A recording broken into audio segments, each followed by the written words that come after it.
Գյորջյան Կասկադ 60 ամիս փուլային վճարում բազմաթիվ առավելություններ։ Հարգելի քաղաքացիներ, մենք հանդիպում ունեցանք, հանդիպեցինք նորից կարճ քննարկում ունեցանք քննչական կոմիտեի կիբեռանվտանգության վարչության պետ պարոն Գրիգորյանի հետ։ Այո, ունենք խոստումներ գումարների վերադարձի հետ կապված, սակայն չունենք հստակ ժամկետներ։ Եվ մենք այստեղից չենք գնալու եւ այս պահից սկսած հայտարարում ենք նստացույց, մինչեւ մենք չլսենք ժամկետները։ Այս պահից սկսած մինչեւ աշխատանքային ժամի ավարտը հայտարարում ենք նստացույց եւ նստացույցերը կշարունակվեն, եթե հստակ օր եւ ժամկետ չնշվի։ Շնորհակալություն այսքանը։ Իրենց ասացիք, որ նստացույց եք սկսելու։ Այո, ասացի։ Եվ նստացույցից բացի մենք էլի ունենք գործողություններ, որ եթե մեզ ժամկետ չհնչեցնեն, մենք չենք դադարեցնելու process-ը։ Քաղաքացիների իրավունքները պետք է վերականգնվի։ Ինչ գործողություններ։ Գումարի վերադարձ։ Չէ, նկատի ունեմ այլ ինչ գործողություններ։ Այլ ինչ գործողություններ մենք ունենք եւ ազգային ժողովում, գործողություններ մենք ունենք նաեւ կառավարությունում։ Ավելի կհստակեցեք, բան կարող Բնականաբար այդ մարմիններից նաև պետք է պահանջենք քաղաքացիների ֆինանսական իրավունքների վերականգնումը, որովհետև ինչպես հասկանում եմ, միայն ու միայն քննչական կոմիտեն չի կարողանում, այստեղ կարողությունների հարց կա նաև, չի կարողանում հավանաբար ժամկետներ հնչեցնի, ոնց հասկանում եմ, այդ ժամկետները միայն իրենցից կախված չի, բայց դա մեր համար պատճառաբանություն, ընդունելի պատճառաբանություն չի։ Թող իրանք հարցը տանեն ազգային ժողով, թող իրանք հարցը տանեն կառավարություն, եթե իրանք չեն ուզում կամ չեն կարողանում, ապա մենք ուզում ենք եւ կարող ենք։ Դուք մի անգամ եղել եք, չէ՞, ազգային ժողովում։ Այս հարցով ոչ չենք եղել։ Ձեր զոհ քաղաքացիները ազգային Դա դուք հիշում եք, շնորհակալություն իդեպ, նաև առիթ այդ մասին խոսելու։ Այո, այն քաղաքացիները, ովքեր դարձել էին բանկերում տեղի ունեցած զեղծարությունների զոհեր, մենք եղել ենք ազգային ժողովում, մենք եղել ենք կառավարությունում, մենք եղել ենք կենտրոնական բանկում, մենք եղել ենք դատախազությունում, մենք եղել ենք քննչական կոմիտեում, մենք եղել ենք հակակոռուպցիոն կոմիտեում, մենք կշարունակեինք լինել պետական բոլոր մարմիններում, բայց քանի որ հարցը լուծվեց այդ քաղաքացիների համար, եղան այդ գումարների վերադարձը եւ վարկային պահանջները քաղաքացիների նկատմամբ դադարեցվեցին, հետեւաբար այստեղ էլ պիտի նույն արդյունքը լինի։ Քաղաքացիների կորցած գումար օտարերկրյա հանցավոր կազմակերպությունների կողմից հարձակումների ենթարկված եւ անպաշտպան մնացած քաղաքացիների իրավունքները պետք է վերականգնվի։ Պետությունը նման դեպքերում ունի պարտականություն, պատերազմի դեպքում նաեւ ունի պարտականություն քաղաքացիներին քաղաքական պաշտպանություն տրամադրելու։ Սա պատերազմի նման բան է, շատ նման։ Օտար երկրներից ինչ որ հանցավոր կազմակերպություններ հարձակվել են մեր քաղաքացիների վրա եւ ունենք արդյունքում եւ արտագաղթ իդեպ տիկին մերին էր 8 միլիոն դրամ կորցնելու դեպքում հուսահատվել եւ ուղակի հեռացավ Հայաստանի Հանրապետությունից, հիմա ինքը արդեն որոշել է ապրել Ռուսաստանում, չնայած մենք աշխատանքներ տանելու ենք նրա հետ վերադարձի հետ կապված եւ էլի ունենք քաղաքացիներ, ովքեր գնացել են Հայաստանից, բայց այս պահին անուններ հնչեցնել չեմ կարող, որովհետեւ չեմ հիշում։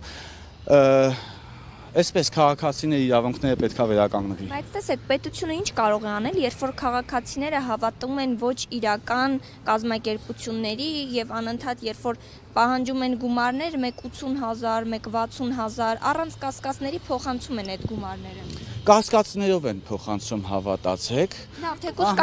կասկածներով, այո։ Քաղաքացիները հայտնվում են ծուղակում, քաղաքացիները դառնում են զեղծարության զոհ։ Միշտ կարելի է մեղադրել քաղաքացուն, կարելի է մեղադրել քաղաքացուն անգամ այն դեպքում, երբ որ գրպանահատը գրպանից տարել է դրամապանակը։ Քաղաքացուն կարելի է ասել, դուք ինչի այդքան անփույթ գտնվեցիք։ Քաղաքացուն կարելի է ասել, տանը դուռը փակ պահեիր, ուրիշին գող չասեիր, բայց արդյունքում թալանվել է քաղաքացու բնակարանը։ Քաղաքացուն միշտ կարելի է մեղադրել, քաղաքացին քավության նոխած չի, քաղաքացուն քաղաքացին այս պետության քաղաքացին է եւ պետությունը ունի պարտականություն եւ պետության իմաստն ու նպատակը նրանում է մենք ձևավորել ենք պետություն միայն ու միայն նրա համար որ մենք մեզ պաշտպանված գանք եւ վայելենք պետական պաշտպանությունը ինչը չենք կարողանում մինչ այս պահարը բանկերի դեպքում խնդիրը բանկերը լուծեցին Խնդիրը լուծեց կենտրոնական բանկը, քննչական կոմիտեն, ազգային ժողովը, բայց քննչական կոմիտեն ունի նման կարողություններ, լուծումները գնացել էին քննչական կոմիտեից, այդ լուծումները մենք քննարկել էինք քննչական կոմիտեի հետ, այդպես Տեսեք, ասում եք քննչական կոմիտեի գործի քննության տիրույթում չի կարող միայն այս հարցը լուծվել, արդյունավետ չեք համարում ձեր նշած այլ տարբերակների օգնությանը առաջնային դիմել, քան ծայրահեղ նստացույցի քայլին գնալը։ Ոչ, ինչի, որովհետև քննչական կոմիտեն ես գտնում եմ եւ պնդում եմ, որ կարող է քննչական կոմիտեն եթե չի կարող թող ինքը հարցը տանի եւ ազգային ժողով եւ ինքը հարցը տանի կառավարություն ես գտնում եմ կարող է եթե իրանք գտնում են որ միայն քննչական կոմիտեի տիրույթում չի լուծվելու հարցը ապա այդ հարցը թող իրանք տանեն եթե իրանք չկարողանան այո մենք կտանենք այսքան բան մենք այսօր հարցը չլուծվի վաղը եւս նստացույցը շարունակելու եք Վաղը ոչ աշխատանքային օր է, բայց երկու շաբթի օրվանից շարունակելու ենք։ Այսինքն մենք այնքան մինչև գումարները վերադարձվի, այնքան մինչև հստակ օր նշվի, հստակ օր հնչեցվի, հստակ հայտարարություն արվի այդ մասով։ Մենք փորձեցինք երկխոսության ճանապարհով հասնել վերջնական արդյունքների, բայց եթե երկխոսության ճանապարհով չստացվեց, ստիպված ենք գնալ ծայրահեղ գործողությունների։ Ես նաև հարցում ունեի մուտք անելու, ուրեմն մենք էլի վերջի անգամ 100-ից ավել հանցագործությունների մասին հաղորդում էինք տվել, դա եղել էր 2 օր առաջ,